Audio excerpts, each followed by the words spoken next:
We have the CPI report for January coming out tomorrow, and it is going to be absolutely massive. I am Dr. Stock, Doctor of Education, and do you think balloons are more afraid of inflation or deflation? All right, we're going to take a look at the CPI, both the core and the regular, the year-over-year numbers to be expected coming up based off what history can tell us, and then I'll also give some commentary according to what we see in the markets, SPY, QQQ, and importantly, IWM for what we have coming up. And I'll tell you what, this is a super, super exciting one. If you guys want to see how I'm playing this market, you can check it out. The Patreon, tell you about that later, about my options course, and about technical analysis. In the meantime, I want to get into trading economics here to show you for Tuesday, February the 13th. So we are looking the day before Valentine's Day for CPI to be coming out and the numbers that we can expect for that. So consensus is coming in at 0.3% month over month on a core basis. I'm looking at the year over year numbers in this video, 3.8%. And we have to look historically at what has happened and what we can expect coming up from that. Will we come around that number? I'll show you what I think is going to happen next, and then we'll also take a look at the charts for CPI before we get into the stock market stuff. And then the inflation rate year over year for all items for CPI coming in at 3% is consensus for what they have. Now, if you look back at the previous month for December, 3.4%, what you'll see when we look at the charts for that is we sort of stepped in a hole. And so that would explain that large distance that you see from December to what we expect in January. Now, back to the core values, you can see it's not as much of a difference there, but I think that it's bigger than what it leads on to. So right here's what we have, and I'll just pick through some of these numbers. So at a baseline, if we stay flat from December for the CPI numbers that we have for all items, that still comes in at 2.5%.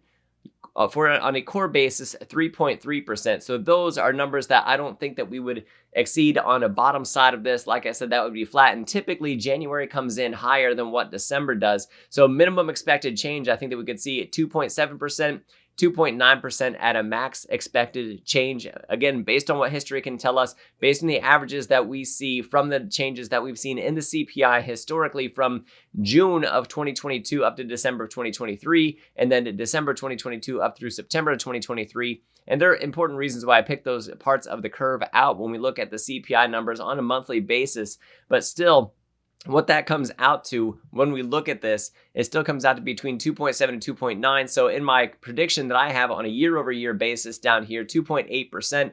Now for that 3.6% core, you'll notice both of those numbers are about 0.2% below what consensus is saying right now. And this is based on history as we look at this, and they could have some other factors put into that, and that could influence it as well. But still, when we look on a core basis for this, we would have to have the worst numbers since February 2023 in the amount of increase in CPI for January coming out from what we have for December. So we actually are put between 3.5 and 3.6% on a historical basis off of recent trends that we see for the CPI. So when we look at the CPI chart from St. Louis Fred, you can see the hole that we stepped in December 2022. And these are seasonally unadjusted numbers that we're looking at. And so that's why part of the reason why we got such a big number for December, but then we pop back up for January. So kind of back on this linear trend that we have right here going all the way back to June of 2022. And that's why I decided to start with that time.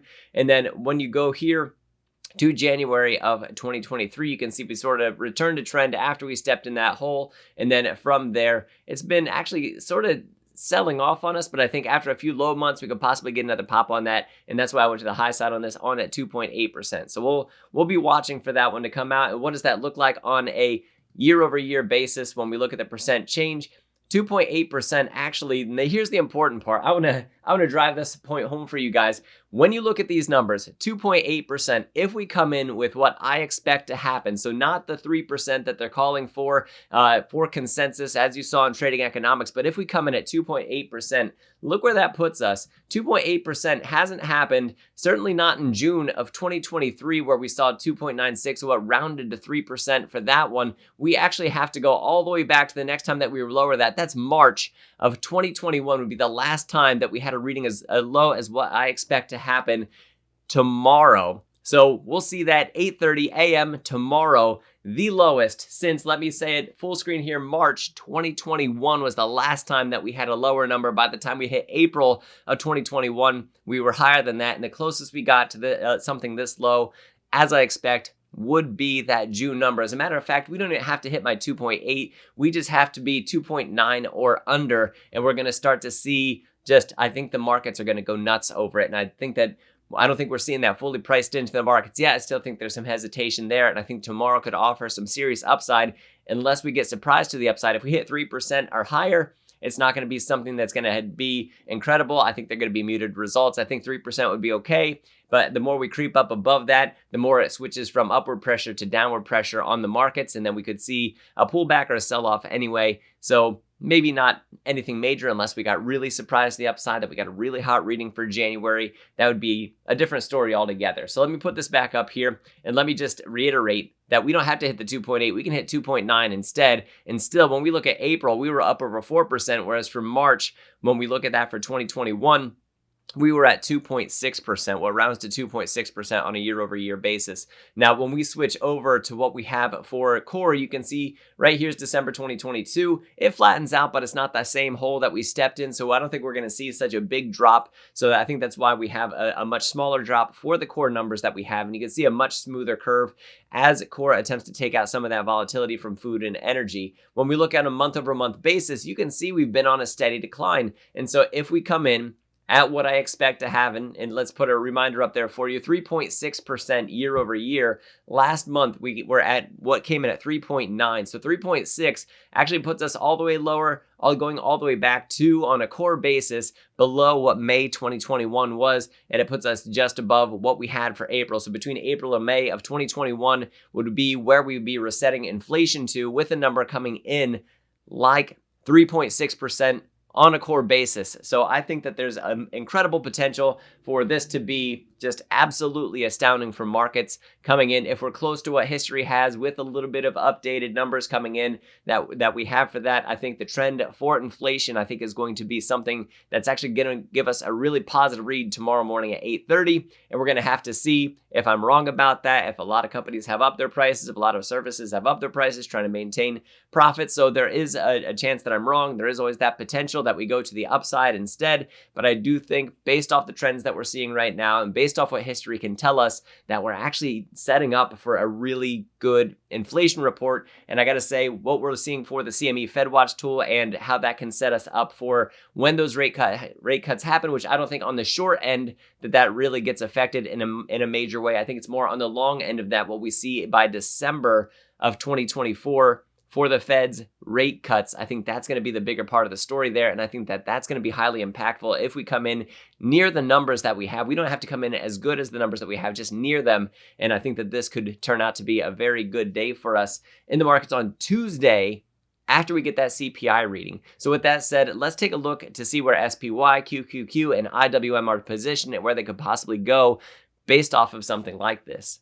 So here we have SPY as we're looking at it, and in the pre-market hours, as I record this video, we are sitting at about just over $500, and I think that tomorrow could put us solidly over not just 500, but I think that could also have us teasing 510 if we get the numbers as strong as I expect them to be. Now, there's also the possibility that some of a strong inflation report has already been priced in which case in time that might mitigate the results that we see. But assuming that they're not, or if the market is afraid at all, I think that this is the thing that solidly puts us up over 500 and allows us to continue to march upward from there, 510 to 515. We'll see. I think that possibility is there, that potential is there off of CPI and possible strong results from PPI that we get on a Friday as well. So let's put up QQQ.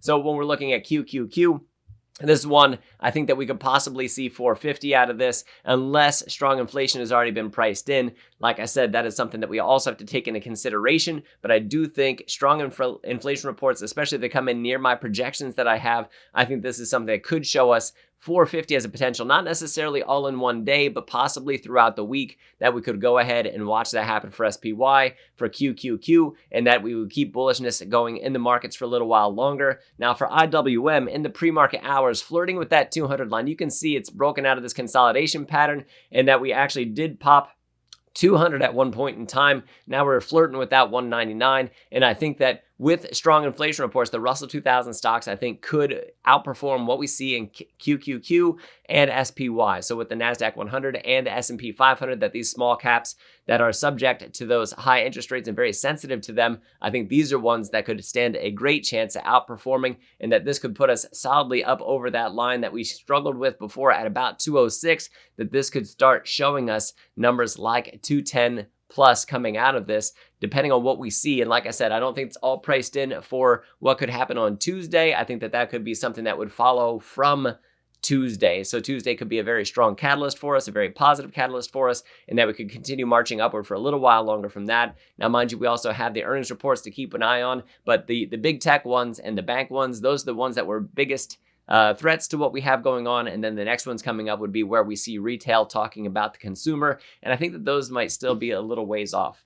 Now, I did tell you guys that I would tell you about where you can see my buys and sells and see more of the offerings, the products and services that I have. That's through the Patreon. That link is down in the description, including my options course and including my NVIDIA stock price prediction and earnings projection. That is live now over at the Patreon. And then I also have a Discord. You can come and talk with me and see my buys and sells. Also talk with my community members. Ask about Tesla, ask about NVIDIA, ask about other stocks that you're interested in. It's a great time over there. If you want to learn to do technical analysis like I do, there's even a link down in the description for that. Coupon code TRADE for massive discounts on that one. So guys, let me wrap up this video by telling you that I am very excited about the CPI tomorrow. I think there's incredible potential for showing us some really low numbers compared to what we see by consensus and also compared to what we're looking for from the Fed for approaching that 2% interest rate over time. I think that this is going to be a very strong step towards that, and that is something that could put a significant upward pressure on the markets. So with that said, guys, I'm going to let you go. Thank you very much for watching. Check out the link down in the description for the Patreon, for the technical analysis trading course. Don't forget about the coupon code TRADE, TRADE, for those massive discounts. I really do appreciate the time that you guys have put here, and hit up the like if you don't mind. Hit me up in the comments. I'd love to hear from you. And otherwise, thank you guys for watching. I really do appreciate it. I am Dr. Stock, Doctor of Education. Remember, my friends, that learning is earning, and we'll see you in the next video.